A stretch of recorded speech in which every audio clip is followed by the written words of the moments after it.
અને પછી સાંજે લખીને પૈસા આપે.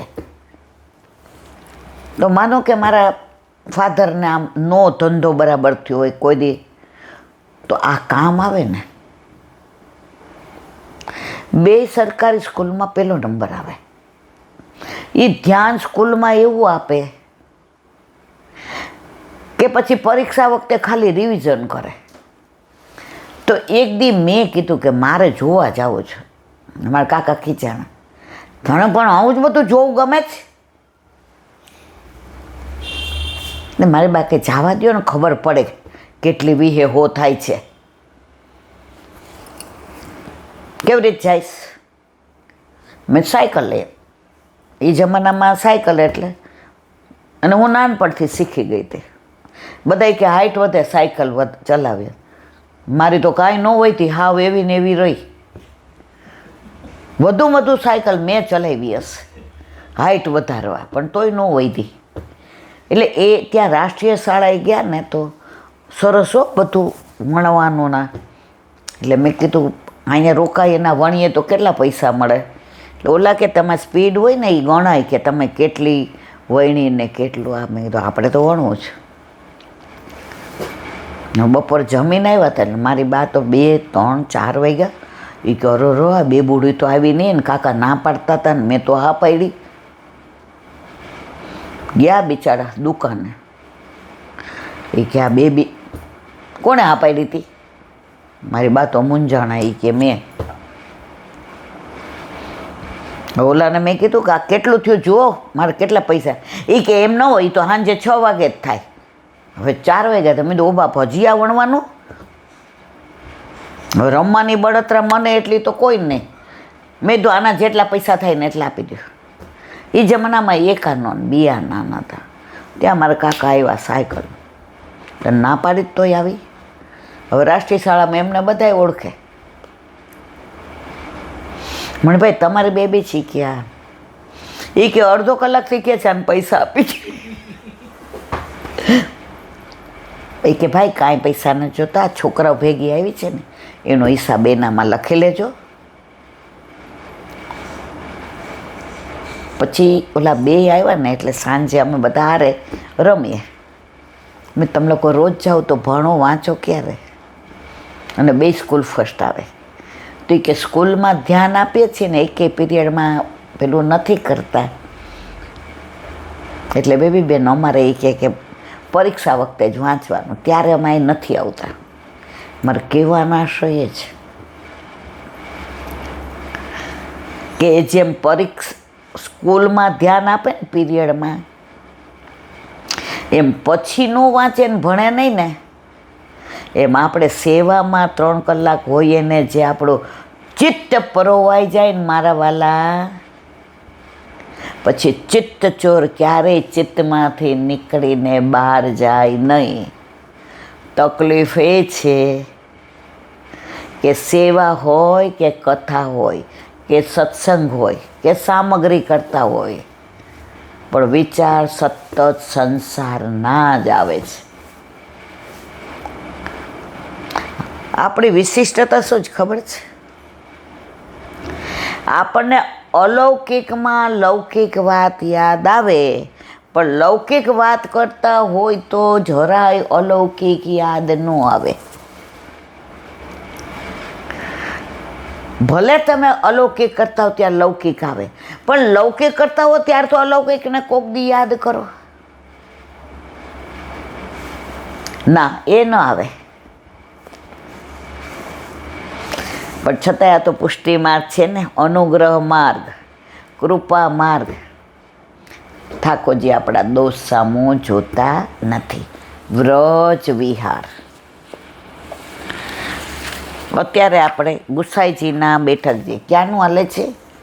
કોટવન.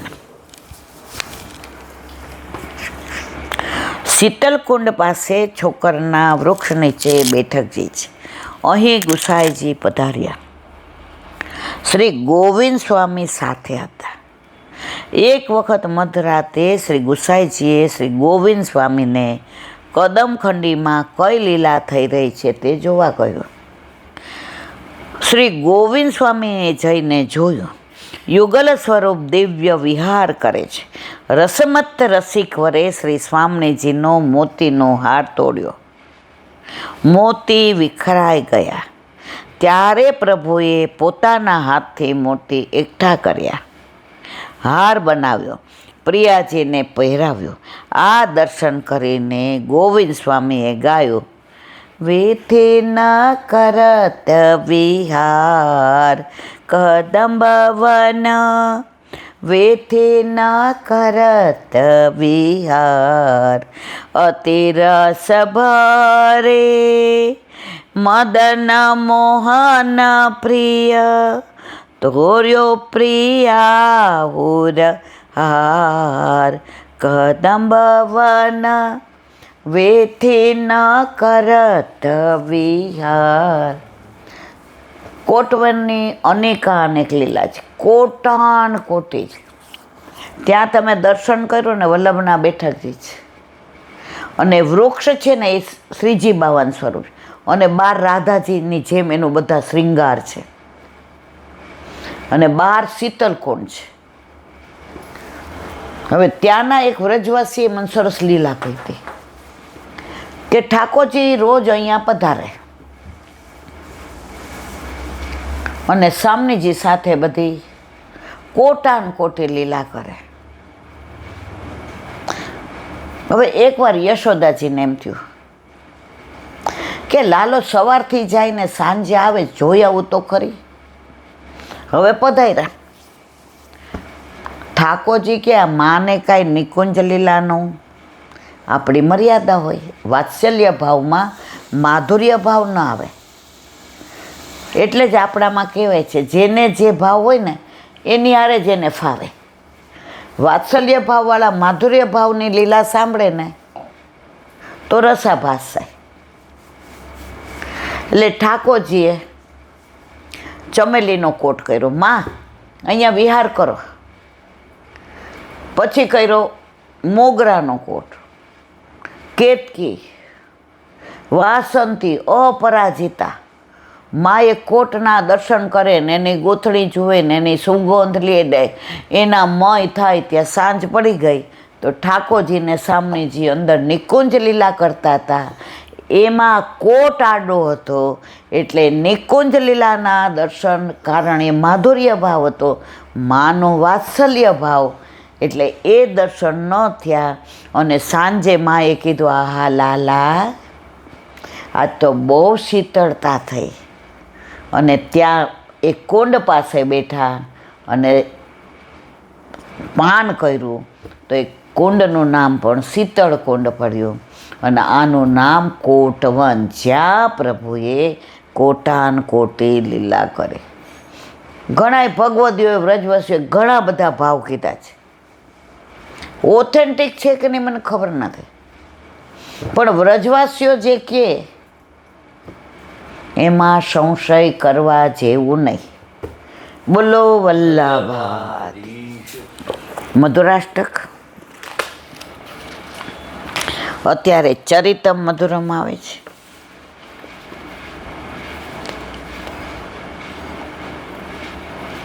ચોર્યાસી 252 વૈષ્ણવના ભાવનું રહસ્ય. 84 અને 252 વૈષ્ણવની વાર્તામાં ક્યારેય મહાપ્રભુજીને કોઈએ પોતાની પાસેથી સ્વરૂપ નથી પધરાવ્યું. જેને પણ સેવા કરવાની ઈચ્છા હોય, પોતાના માથે સ્વરૂપ પધરાવવું હોય તો તે સ્વરૂપ લઈને આવીને પુષ્ટાવી સેવા કરે છે. ઉપર લખ્યા મુજબ શ્રી અદ્ભુતરાયજીના સ્વરૂપને શ્રી વૈષ્ણવની વિનંતીથી તે સ્વરૂપને પધરાવી આપ્યું અને તે સ્વરૂપનું નામ અદ્ભુતરાયજી. વૈષ્ણવ સેવા સાવધાનીથી કરે પણ સ્નાન ન કરાવે. વૈષ્ણવને એવો ડર કે આ સ્વરૂપ તો વ્રજરજમાંથી, વાલુકામાંથી થયું છે, જળથી પીગળી જશે. અદ્ભુતરાયજીએ ગુસાઈજી પ્રભુને કહ્યું, તમારો સેવક મને કોઈ દી સ્નાન નથી કરાવતું કાકાજી,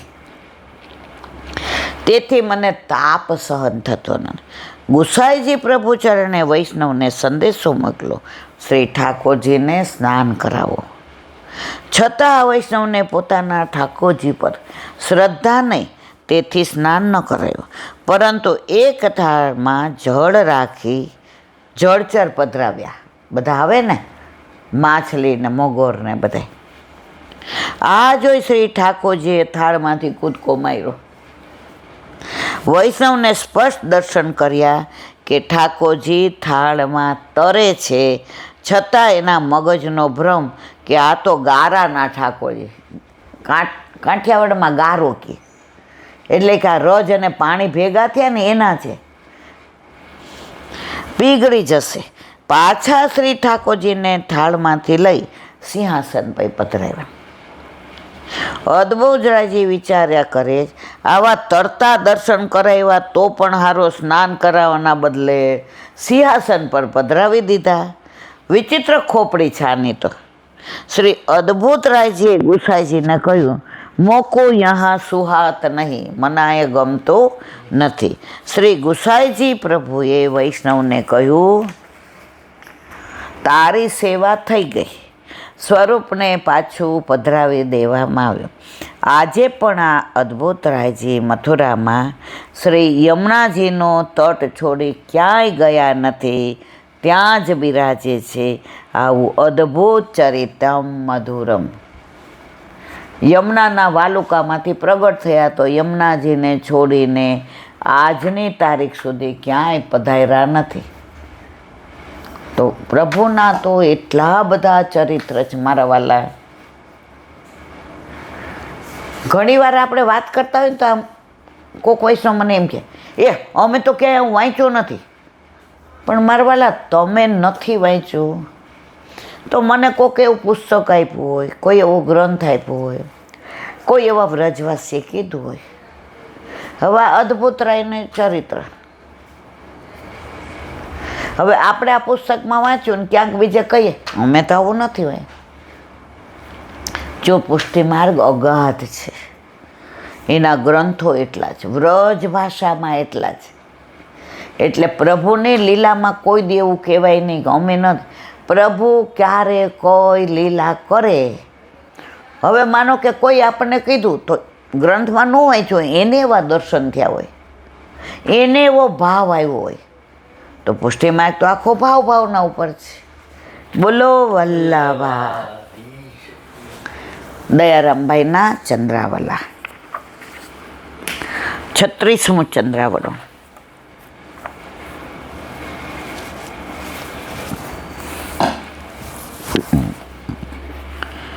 મંદિરમાં શ્રી ઠાકોરજી બિરાજે. વૈષ્ણવો દોડી દોડીને દર્શન કરવા જાય. જેમ જેમ મંદિરની નજીકમાં પહોંચીએ તેમ તેમ ઉત્કંઠા વધતી જાય, ક્યાંક ટેરો ન આવી જાય. લબક ઝગબગ ઝાંખી પણ થઈ જાય ત્યારે મનમાં આનંદ માને. આ છે પ્રેમના લક્ષણ. પરંતુ મંદિર પહોંચ્યા પછી પણ જો દર્શન ન થાય ત્યારે મનમાં દુઃખ ઘણું થાય. તેની વ્યથા તો તે જાણે. બીજો જે પ્રેમી નથી, અગર સદા પાસે રહે છે, તેને શું અનુભવી શકે? મુખિયાજીને તો આઠે સમાના થાય, એને વિરહ ન થાય. પણ જે દર્શન કરવા આવ્યો છે એને ન થયા, એનો વિરહ થાય. એ શું જાણે? સાકરનો સ્વાદ ખિસકોલી હું જાણે. તેવી રીતે ભક્તો પણ પરસ્પર પ્રેમ ભાવવાળા રાખવાવાળા જ્યારે મળે ત્યારે પ્રેમથી ભેટીને અશ્રુધારા વહાવતા હોય છે. પ્રેમનો ઉમળકો અંતરથી પ્રગટે છે. અનેક વાર મળ્યા છતાં તૃપ્તિ થતી નથી. મન ત્યાં ને ત્યાં જ વળગેલું રહે છે. એકવાર આપણે હોલમાં હતા ત્યારે રાત્રે 10 વાગે ફોન આવ્યો કે અમે એરપોર્ટથી નીકળ્યા છીએ, તમને મળવા આવીએ. તો આપણે કીધું કે હવે તમે મળીને શું કરવાનું છે, તમે હેરાન થાવમાં? તો કે અમે ખાલી મળીને પાછું અમારું પ્લેન છે એટલે પાછું જવું છે. હવે 11:15 આવ્યા, ત્યાં સુધી આપણે બધાય બેઠા રહ્યા. આવીને ભેટીને જે રડ્યા હું આમ જરાક વિહવળ થઈ ગઈ. એ કે બેન અહીંયા અમારે કોઈ હગું વાલો નહીં. મેં તો અમે છીએ ને વાલા, હાલો ઘરે. એ કે ના અમારું પાછું પ્લેન છે સવારનું 3:30 લંડનનું. બસ તમને ખાલી મેં કીધું તમે આના માટે આટલા હેરાન થયા, તમારી ટિકિટ બોમ્બેથી લેવાય ને, હું કામ અમદાવાદ આવ્યા? ત્યારે એણે એક સરસ વાત કરી. સત્સંગ સાંભળતા હતા, ઊંઘની દવા 28 વર્ષથી લેતો હતો. તમે સાંભળ્યું હતું બધાએ, હોલવાળાએ સાંભળ્યું હતું. અને કેવી 10 વાગે લઉં એટલે 2 વાગે ઊંઘ ઉડી જાય, પછી પાછી 2 વાગે લઉં તો 6 વાગે ઉડે. આ સત્સંગનું વ્યસન એવું કે ઊંઘની ગોળી મારી જતી રહી. તો મારે તમને જોવા હતા, મારે તમને ભેટવું હતું. હવે જેન્ટ્સ હતા તો એ બિચારા મને વહાલ કર્યું, મોટી ઉંમરના હતા. તો એમાં ઈલાબેનનું મહત્વ નથી, આ વાણી વલ્લભની છે. આ લીલા રજૂ કરું છું બધું વલ્લભનું છે, આ સામર્થ્ય વલ્લભનું છે. વ્યક્તિનું આમાં કોઈ મહાત્મા છે નહીં. મળ્યા પછી કે થોડી બદામ. મેં કીધું ભાઈ અમે તો કોઈને ધરાવતા નહીં, અમે કોઈને લેતા નહીં. એ કે આ બધાય? મેં કીધું એ બધાય હાંજવાળા અમારા એ જ છે, તમે પૂછો. બધાય કે લેવાતું હશે, કોઈનો ઠાકોરજી ન ધરાવાય.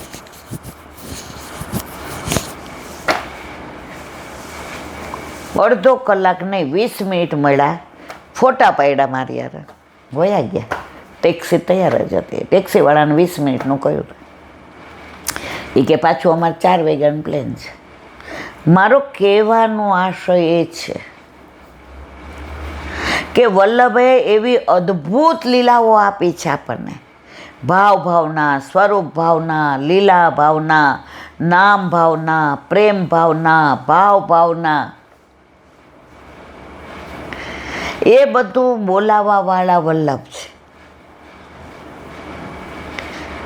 કરતે હો તુમ કનૈયા, मेरा नाम हो रहा है, सब आपके कृपा से मेरा काम हो रहा. નિમિત્ત બનાવી